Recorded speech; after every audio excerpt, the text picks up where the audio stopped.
shades. So now we're going to use the blending and the shading for our next project, which is going to be an imaginative space painting, which is a lot of fun. First of all, you can Google space paintings and get an idea of it, but you want to choose a blended background. It can be blue to red. It can be simply the cool colors. It could be simply the warm colors, or again, the whole range. Up to you. But you want to do a blend of at least 2 or 3 colors. Then you're going to choose some of the spheres that you made, and you're going to make them in different sizes. Here's a great example of a successful space painting. What we created here, this student created spheres in space, and you can tell that some go back and some go forward. Why?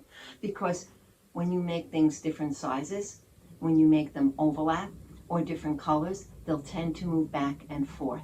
Remember, colors are always very relative to each other, which is why painting is so hard.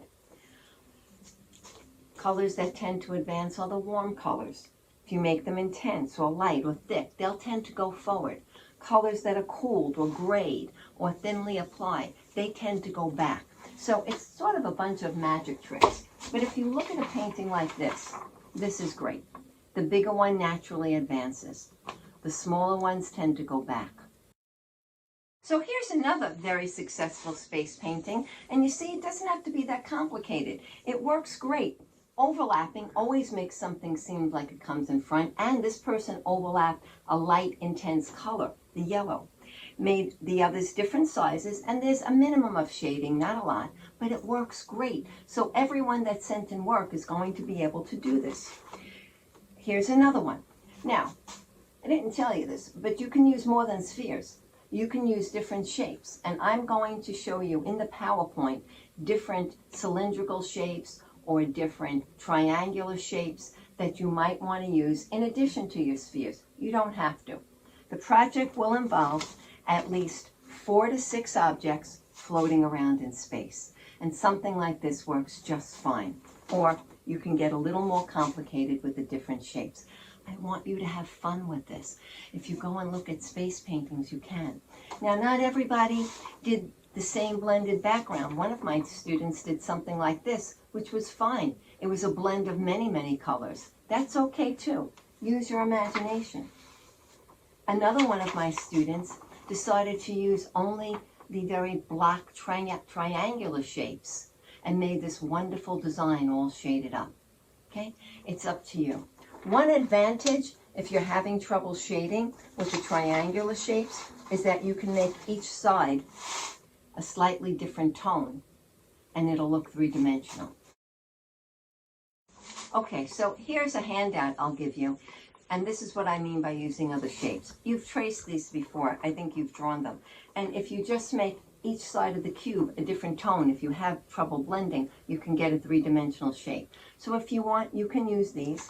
I'm also going to let you have this handout where you can download and trace or copy. And again, each side could be a different tone, and that'll make it look three-dimensional. So the first thing you want to do is work out a design.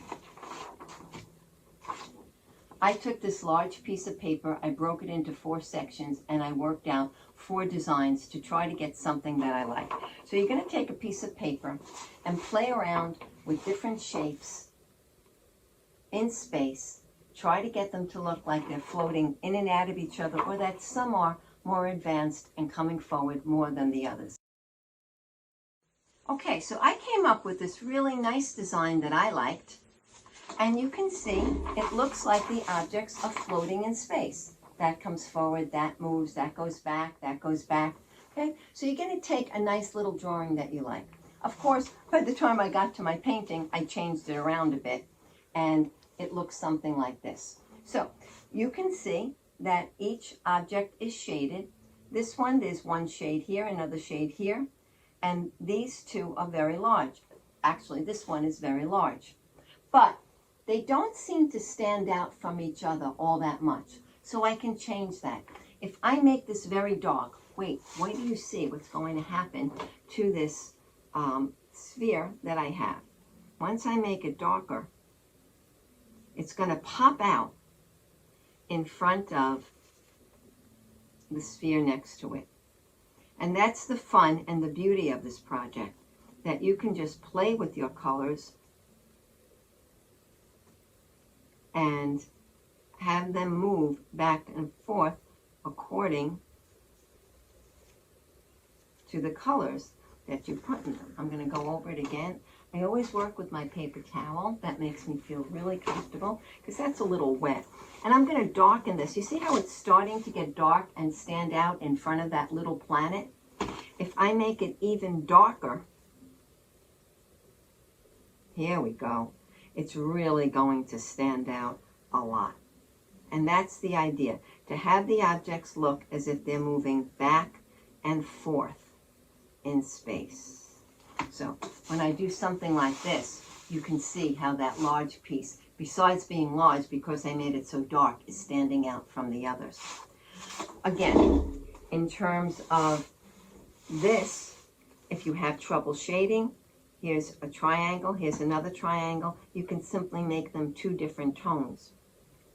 You can also make it look like a planet. I put this little fellow over here to have a little fun with him. And I can shade him up a little bit more. See?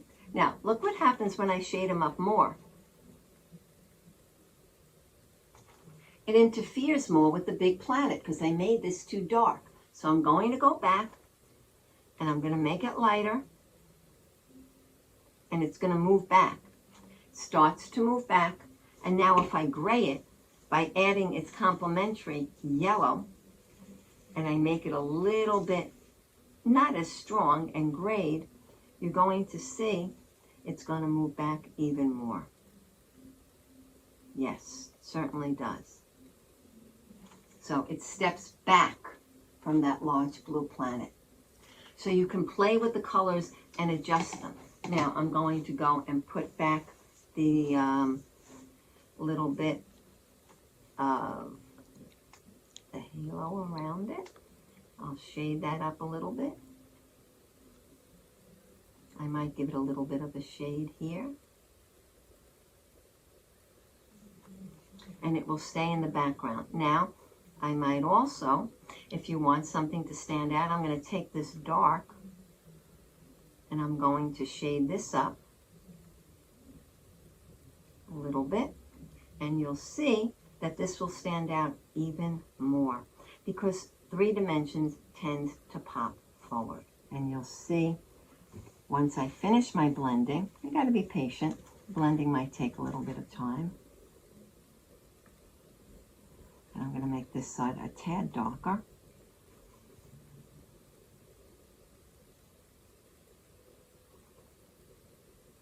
And you'll see how much nicer that stands out.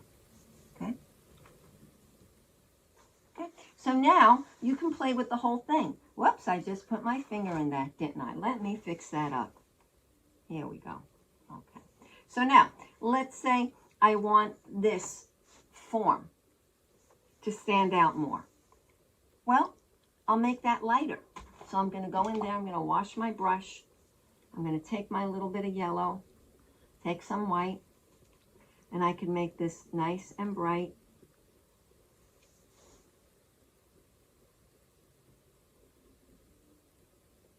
That's going to stand out even more. See that? Okay. And I can do the same with this one.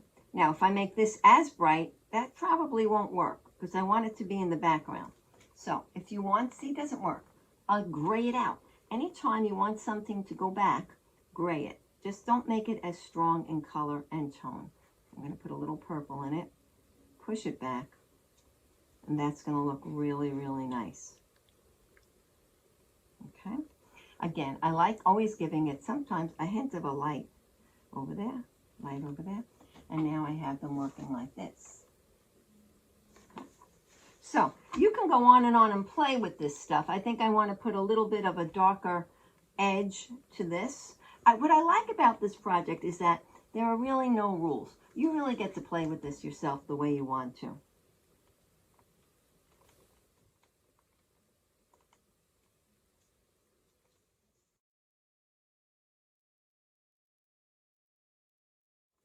Okay, hold on. I'm almost done. Okay, so then I have something like this.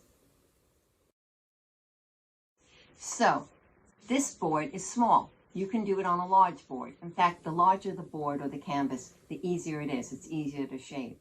The idea is to get a flat board and make it look as if it's three-dimensional. And you can do that by making objects different sizes, making them overlap, shading them, and once again, if you have trouble shading, you can do something as simple as this, which is incredibly effective. Okay? So you can get as fancy as you want, or you can keep it as simple as you want. The principle is to create some sort of background that's blended and put spheres, cubes, cylinders, whatever, or just spheres floating around to create a three-dimensional sense of space on a flat surface. Once again, overlap, different colors, different sizes, even different shapes. That's up to you. Any questions, please email me. I love looking at your work in progress. Either way, you guys are doing a great job.